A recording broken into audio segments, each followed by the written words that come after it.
안녕하세요. 저는 대구 경북 여성과학기술인회에서 강사로 일하고 있는 노영미라고 합니다.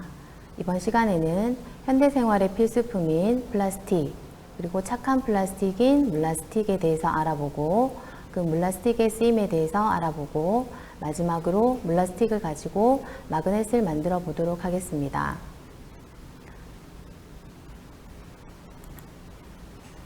인류의 역사를 석기시대, 청동기시대, 철기시대로 나눈다고 했을 때 현대시대는 플라스틱의 시대라고 할 만큼 현대생활의 필수품이 되었습니다. 그러면 이런 플라스틱은 어떤 것을 플라스틱이라고 할까요? 플라스틱이란 탄소 덩어리인 화석연료를 화학적 또는 생물학적으로 강화하여 구분자 화합물로 만들어낸 물질을 플라스틱이라고 합니다. 그러면 이런 플라스틱은 어떻게 만들어지는지에 대해서 알아보도록 하겠습니다. 플라스틱은 석유를 정제하는 과정에서 우리가 만들 수 있다고 하는데요. 석유에는 다양한 성분들이 섞여 있어서 이것을 분리하기 위해서 원유를 끓이게 됩니다. 그러면 끓이게 되면은 원유가 증발해서 끓는 점이 낮은 물질부터 나오게 되는데 30도씨에서 180도씨 사이에 휘발유가 나오게 됩니다. 그때 나프타라는 부산물이 만들어지고 이 나프타라는 물질을 가공해서 우리는 플라스틱을 만드는 것입니다. 그런데 이러한 플라스틱이 우리에게 아주 이로움도 주지만 우리가 살고 있는 환경에 악영향을 주고 있다고 하는데요. 그것에 관한 영상을 하나 보도록 하겠습니다.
I'm sorry, little one. I think you like it better afterwards, though. Ahora. Oh, man.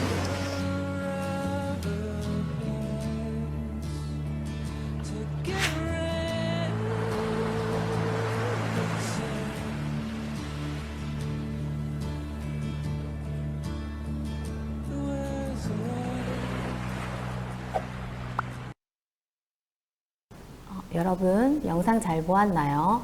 우리에게 이로운 플라스틱이 이렇게 우리가 살고 있는 환경을 오염시키고 있다니 아주 놀라운 일인데요. 그러면 앞에서 설명드렸던 화석연료 이외에 다른 물질로는 플라스틱을 만들 수 없는 것일까요? 고분자 화합물은 천연 고분자, 합성 고분자로 나눌 수 있는데요. 천연 고분자로는 녹말, 단백질, 셀룰로스, 천연 고무 등이 있습니다. 그리고 합성 고분자는 합성 수지, 합성 섬유, 합성 고무로 나눌 수가 있는데 그 중에서 합성 수지로 만드는 것이 플라스틱이라고 합니다. 그러면 천연 고분자로 만들 수 있는 플라스틱을 우리가 바이오 플라스틱이라고 하는데요. 이것은 옥수수 등의 전분에다가 유산균을 넣어서 섞은 후 발효시킨 화합물이라고 합니다. 그러면 다시 한번 정리를 해보면요. 고분자 화합물은 천연 고분자 화합물, 합성 고분자 화합물로 나눌 수가 있고 천연 고분자 화합물로 만든 플라스틱을 우리는 바이오 플라스틱이라고 부릅니다. 그리고 합성 고분자 화합물 중에서 합성 수지로 우리가 플라스틱을 만듭니다. 그런데 바이오 플라스틱으로 만든 바이오 플라스틱 중에서 PLA라고 하는 것, 폴리락트산이라고 합니다. 그리고 합성 수지로 만드는 플라스틱 PCL, 폴리카포로락톤이라고 하는 것은 플라스틱 중에서도 아주 착한 플라스틱이라고 할 수가 있는데요. 물에 녹는 플라스틱이라고 해서 우리가 물라스틱이라고 합니다. 그러면 물라스틱이라고 하면은 어떤 것을 말할까요? 물라스틱이란 고분자 화합물 중에서 열 가소성이면서 생분해성을 가지는 플라스틱입니다. 그러면 친구들, 열 가소성과 생분해성이 어떤 것인지 궁금할 텐데요. 열 가소성이라는 것은 앞서 설명했던 PLA, PCL이 이에 해당하는데, 가열하면은 물렁물렁해져서 우리가 원하는 모양대로 만들 수가 있고, 그 다음에 열을 식히게 되면은 다시 딱딱해집니다. 그리고 다시 열을 가하게 되면은 물렁물렁해져서 우리가 원하는 모양을 만들 수 있는 성질을 열 가소성이라고 합니다. 그에 반해서 열 경화성이라고 하는 것은 가열해도 녹지 않고 타버리는 성질을 말합니다. 그리고 두 번째로 생분해성인데요. 생분해성은 흙이나 물 속에서 미생물에 의해서 분해되어서 최종적으로 이제 물과 이산화탄소로 분해되는 것을 말합니다. 그러니까 환경에는 유해하지 않겠죠. 그래서 다시 한번 물라스틱에서 정리를 해보면요. 화석연료 그리고 바이오매스로 우리가 플라스틱을 만들 수가 있는데, 그 중에서 PCL과 PLA라는 것은 생분해가 가능하고 열 가소성을 가지는 것을 우리는 물라스틱이라고 부릅니다. 물라스틱의 쓰임에 대해서 알아보도록 하겠습니다. 물라스틱은 인체 내에서 캡슐로 사용된다고 하는데요.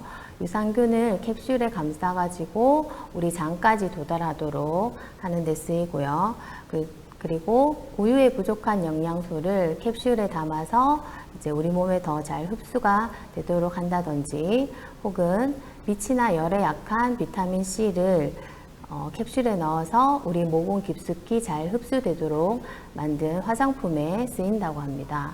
이 외에도 몰드로 사용한다든지 다른 제품의 부품이 될 수도 있고, 그리고 아기 젖병이나 혹은 3D 프린터의 재료로 쓰인다고 합니다. 그러면 이제 물라스틱을 이용해서 마그넷을 만드는 방법에 대해서 알아보도록 하겠습니다. 필요한 재료는 물라스틱, 그 다음에 색깔이 나는 안료, 나무 막대, 뜨거운 물 등이 필요합니다. 첫 번째로 뜨거운 물에 물라스틱을 적당량 녹이게 됩니다. 녹인 다음에 그러면 뜨거운 물이 들어가게 되면 물라스틱이 물렁물렁해져서 우리가 원하는 모양을 만들 수가 있습니다. 여기에 안료를 섞어 가지고 우리가 원하는 모양을 만듭니다. 그 다음에 차가운 물에 식히게 되면은 우리가 원하는 모양의 딱딱한 플라스틱 재질의 모양을 만들 수 있습니다. 자, 그러면 물라스틱을 이용해서 마그넷을 만들어 보도록 하겠습니다. 먼저 재료는 물라스틱, 그 다음에 색깔을 내는 안료, 그 다음에 종이컵, 그 다음에 몰드, 자석, 젓가락, 접시 이렇게 필요합니다. 그리고 뜨거운 물을 준비해 주세요. 먼저 적당량의 물라스틱을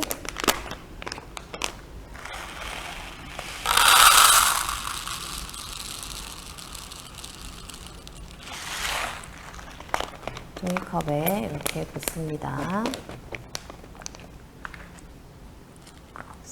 그리고 안료도 함께 섞겠습니다. 조금만 넣어도 색깔이 많이 나기 때문에 너무 많이 넣지 않아도 됩니다. 선생님은 한 7알 정도 넣겠습니다. 자, 지금은 물라스틱이 이렇게 보면은 하얀 알갱이로 되어 있는 것을 확인할 수 있습니다. 근데 여기에다가 뜨거운 물을 넣게 되면은 투명하게 변하게 됩니다. 그런데 이 실험은 간단하긴 하지만 뜨거운 물을 사용해야 되기 때문에 친구들 반드시 주의해야 할 필요가 있겠습니다. 혼자 하지 말고 다른 어른이랑 같이 실험하기 바랍니다. 자, 그럼 여기 물라스틱에다가 뜨거운 물을 부어 보도록 하겠습니다.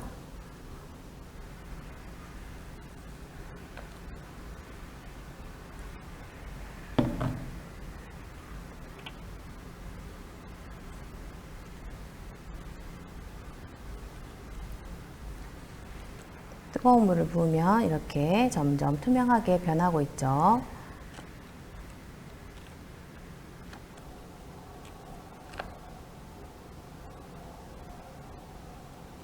자, 이렇게 투명해지면 접시에 꺼냅니다. 자, 근데 이때도 뜨거우니까 손 조심해야겠습니다.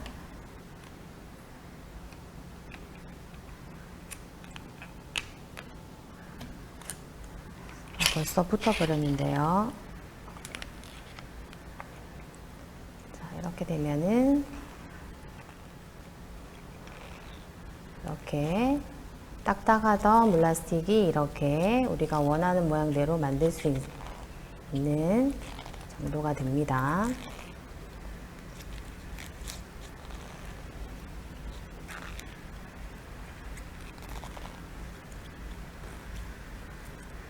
이렇게 해서 친구들이 만들고 싶은 모양을 만들어도 되고, 선생님은 오늘 이 몰드에 넣어서 이 모양대로 한번 만들어 보도록 하겠습니다.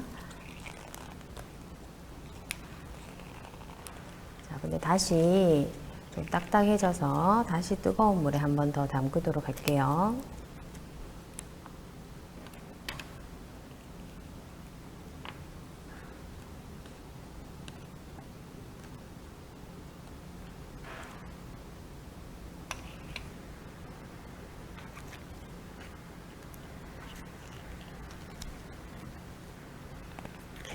일부 이것을 몰드에 넣고,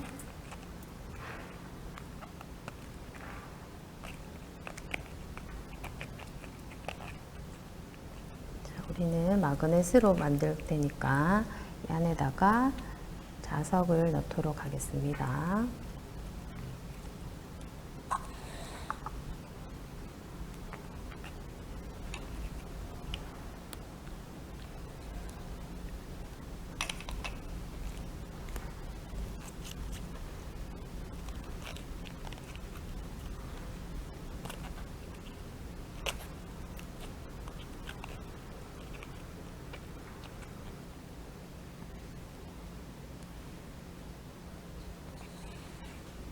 자, 이제 그럼 2분이 지났습니다. 그러면 몰드 안에 물라스틱을 꺼내 보도록 하겠습니다.